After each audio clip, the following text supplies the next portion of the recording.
everybody. His name's Steve. Hello, everybody, and his name's Jay. Nice to see you. And we are the Highwaymen. And today we are talking about swinging and swingers. Not that I have any experience. Not that I have any experience of either. Yeah, we're not talking about like swings that you push a child on. It's about the other kind of swinging. Any experience of that, Steve, in your life? No, my friend. I'm afraid not. I've had a very, very sheltered bloody life by the sound of things. But and I've got the bulrushes in the front garden and everything, and nobody has paid any attention. Oh yes, I do know about that. It's funny that someone told me about this, and I had to.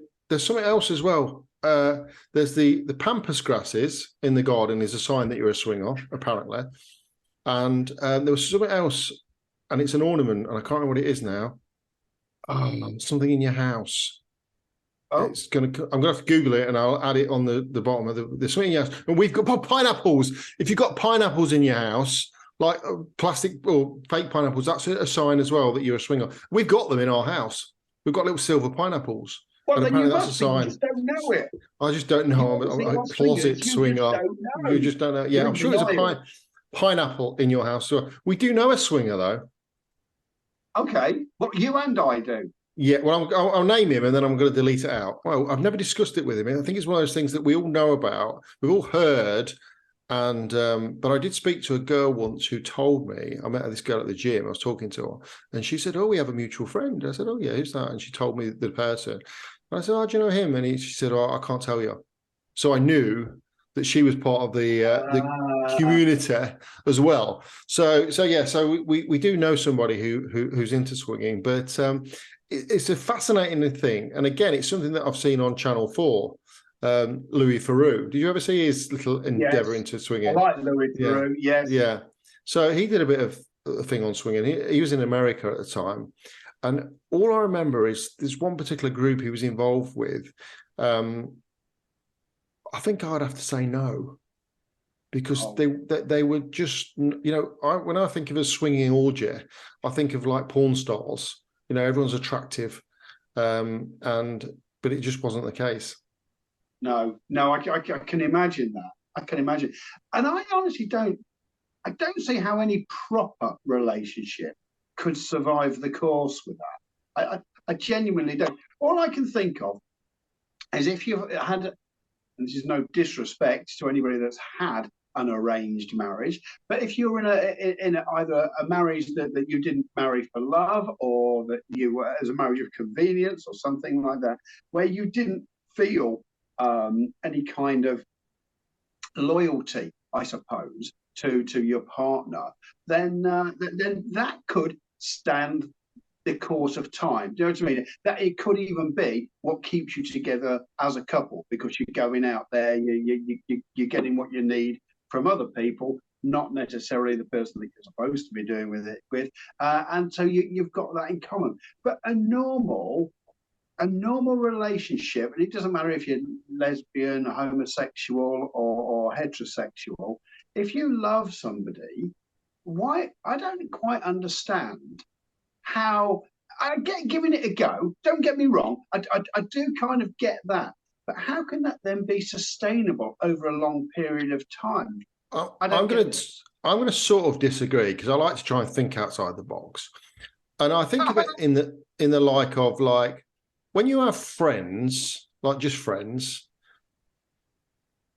the concept of a friend is that you're allowed to have more than one. Because our thought process is, when you're with a partner, you're with one person, and that's our thought process.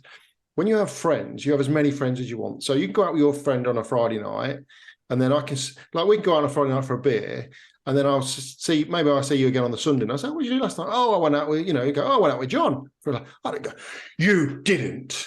How dare you? I thought we were friends. How dare, because the understanding is that friendships are open and varied. Well, I know you're intimate with your friends, I suppose some people are, but you have an open and varied friend. So there's no jealousy around it, because you're programmed that way. And I wonder if that's the same sort of thing. And the other thing is kind of what's allowed. So my wife works in a hospital, so she works with a lot of different men and females. Last night they went out on a works do. and one of the blokes from who she works with came and picked her up and took her out to meet up with the other ones because he's passing the house and all the rest of it, and he brought her home. Now, I don't have a problem with that because I know him, I know my wife, I'm fully trusting of her, whereas some men would find that just, there's some people probably watching this now thinking, you know, I won't allow that. That sounds a bit weird. But I'm so confident in my relationship that it's not an issue for me. And I wonder if it's a next level of confidence in your relationship for some people, that they're so confident in their relationship that they don't see it as an issue. That's a really interesting angle on it. Yeah, and I can see your thought process on it, quite honestly. Yeah. Okay. Yeah. We were never meant to be with just one person, you know. I disagree. I disagree. I think we were. We've had this conversation before. We have.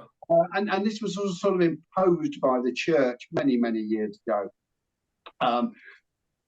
to be able to you know, stay as a family unit, if you like, or whatever you like. But and I think as well as you get older, it becomes less appealing. I think when you're young, you kind of like the idea. See, swinging isn't necessarily a massive orgy, is it? I mean, no. Sometimes it's just two couples, yeah, or an extra person. Now, interesting. Again, I was looking at TikTok, and I found for stuff to do on here, and I found the swinging couple, and it's. Can I just say, Jake? Yeah. Can I just say? I hope to God the police never raid your home, mate. I know. Terrible. Terrible. I was looking at seconds. Freaking ever, man. I'll tell you, and the swinging couple came up, and they were kind of older couple. I guess they're probably in their late 40s, quite attractive, and so it just came up in the feed, and then I clicked on them and went down all their videos, and I said they were meeting up with like single girls, and they were like real hotties, and you know, really surprised me that there were that was single girls who were, you know, up for that kind of thing. So the people are out there. So it's not all just kind of like the ones that I saw on the Louis Theroux video. There are kind of quite a pool of attractive people who want to do it as well. And I think, you know, people's ideas are a little more open, the younger generation now. So maybe it is a thing. Yeah. You know, I mean, you talk about, is it polyamorous is one of the, you know, people who are polyamorous who are accepting of going with different people. I think you're right in a lot of ways, though. The one relationship thing is a social construct. Yes, definitely. I've mentioned before, I watched a program called The Tribe Next Door, and it was a tribe in Africa, and literally the blokes. Scarlett on that? Scarlett Moffat, yeah. And there was a thing where the men would go off with the cattle for months at a time, and they'll come back, and their wife would have another child from somebody else, and the bloke would just take it on, you know, because it's her child, it's my child, and there was no issue because socially, they've got a lot more of an open relationship. I think one of the girls wanted to have a bit with Scarlett Moffat's dad, but obviously the mum wasn't having any of that. So it is a social construct. But, you know, I think if you get your head around it, I mean, I did know somebody else that I used to know years ago, her sister was swinging with their best friends. They were a couple, and they ended up swapping, they ended up leaving their partners for the other partner, which is always an issue. You know, I always think that if you're going to put that sort of temptation in someone's way, you've got to be open to your relationship breaking up, because unless you've got a really strong relationship, you've got to have a really strong relationship, because otherwise it wouldn't work. Yeah, you've just reminded me of a time. True story. So I lived in France for several years.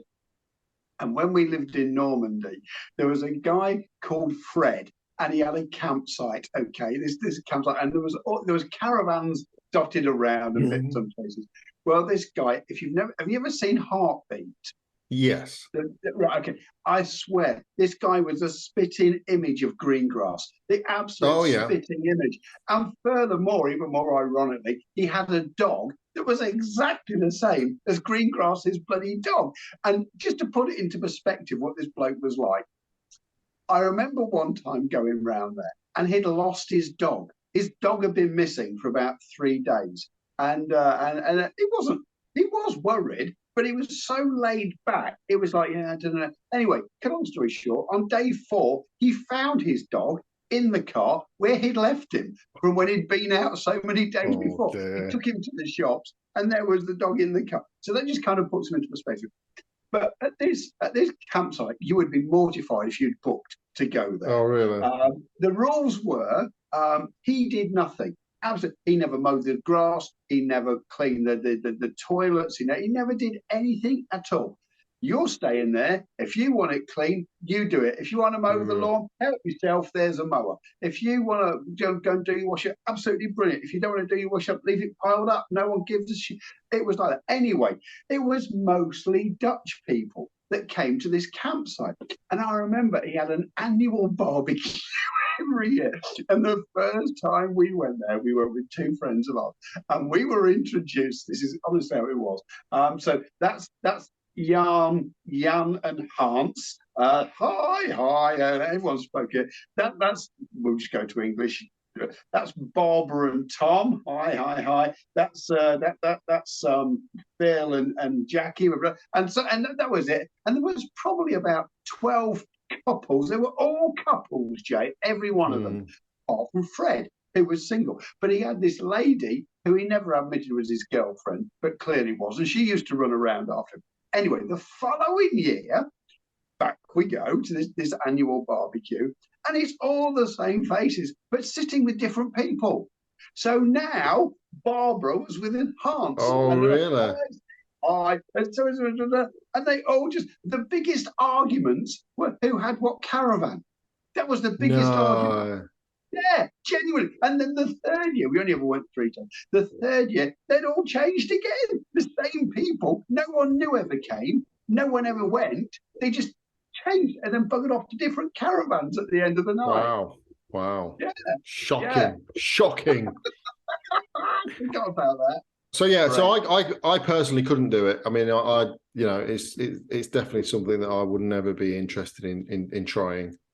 If your door went behind you now, right? Sarah walked in and she's got a stunning young lady with her, and she turned around and said, "Jay, this is whoever, and do you know what? She's convinced me, and I think we should do it. Are you up for? Come on, let's all go to bed together." Probably. What would you say? Probably. You would. So when you say you're not up for it, however, if she came in with a stunning young man and said the same thing, I'd probably say definitely not. So that's the difference, isn't it?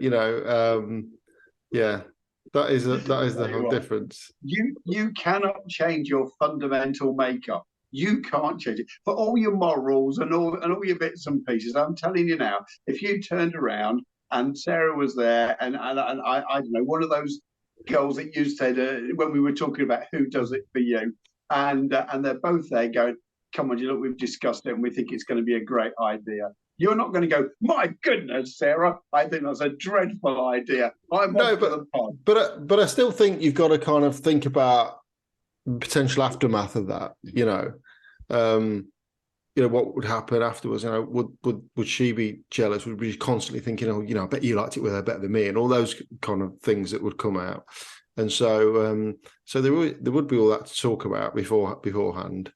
But yeah, you're right. I mean, I suppose that's kind of every man's kind of ultimate fantasy, isn't it? I had some people we know up on the island when we were there. I mean, they were together, boy and girl, if you like, were together. But she obviously always had lesbian tendencies as well, and she had a special friend who lived on another island who would come over once a month, and they would spend the weekend together. And the lad wasn't allowed anywhere near. He had a separate bedroom. Oh, right. Okay. He was okay with that then?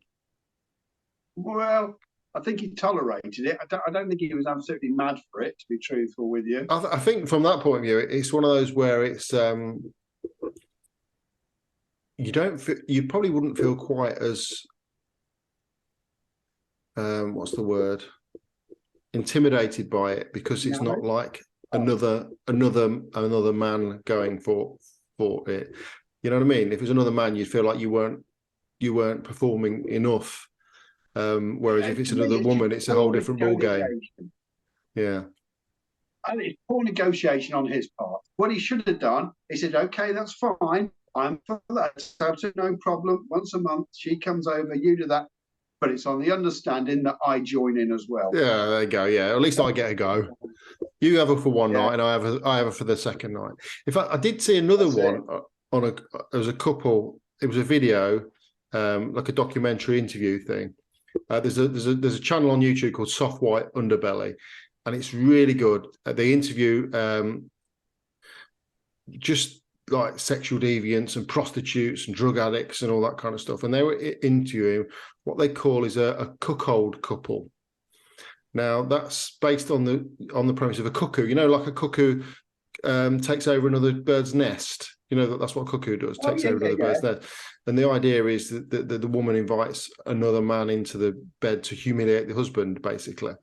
And this was a couple like that. And she was, so they were a white couple, but she was into black guys.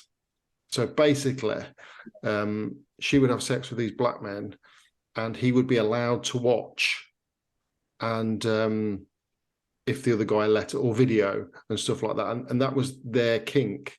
He got off on, and she would like humiliate him and make him wear women's underwear and all sorts of stuff.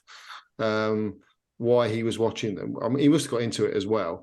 But they were like a proper redneck couple. You know, you look at the bloke, you would never think that he was the sort that would be into that. I mean, she weren't attractive at all, but well, not to me anyway. But yeah, and so that's a whole different thing. Whereas he would never get involved. He would just watch and be humiliated and watch the videos back and stuff. I looked in the comments on that one. It's interesting because there was a lot of hate for her, but I actually think that he was into it as much as she was. But he was just a little bit more subdued about it. So that's a whole different ball game. So that, again, I think there's all these different elements of it. You know, we talked about the puppy play the other week, and there's all sorts of other elements of things that go into it as well, I think, which is a whole nother video. Well, we've done a whole nother video on all sorts of stuff, haven't we? Just look back at the catalogue of filth that we've discussed over the year, over the 6 months of our channel. It's all in there, and we've got more to come. We like to dig out the obscurities, don't we? Yeah, we love it. Absolutely love it. We do. Oh dear. I'm actually looking out of my window, and although I can't see it now, in my mind's eye, I know my 80-year-old neighbours have some pampas grasses out the front. Oh, really? You're going to go knock on the door and see? I've never been in, but I'm going to wangle my way in somehow and goes, got any pineapples kicking around? And I'll report back. Yes, tell me what's going on. Oh, that's another thing that just reminded me of the Louis Theroux one that I watched. There was one group in Florida, I think it was, and there was something like the young, good-looking swingers group, and the premise of the group that you would have to be under a certain age, and you'd have to be vetted by the chairman of the group, who was this man who, I don't think he was as young as he was making out anymore. He was kind of slipping into the older generation. You know, in a case, when do you get to the point of having your membership revoked when you join something like that? You know, publicly torn up. Yeah, you know, if you put on a few pounds, you know, you're suddenly not as attractive as you were, or you know, you get to the point where, you know, what happens when the president gets to a point when he's too old to be in the group now because he's no longer under 30? Does he just hand over the reins and say, right, I'm going to the old fatty group now? Or does he next door. Or you know, or does he just change the name of the group so he can accommodate, you know, or change the rules so we have exceptions? You know what I mean? Where do you draw the line on stuff like that? Oh, I don't know. God. Love it. Yeah, rule changing, definitely. Definitely rule change. You've got to do it. Just lie about your age forevermore and hope you stay attractive and fit. I'm 26. yeah, with my walking stick and my grey hair. It's a fashion thing. You know, mate. Shall we leave that there? I think that was a good little chat there, and again, educational, Jay. Yes, definitely educational. Well, now I know to check for pampas grass and pineapples. Yes, there we are. Thank you for watching. Don't forget to like and subscribe. Don't forget to click on the bell icon, and we will see you next time. Thanks for watching. Good to see you, everybody. Have a great one. Bye.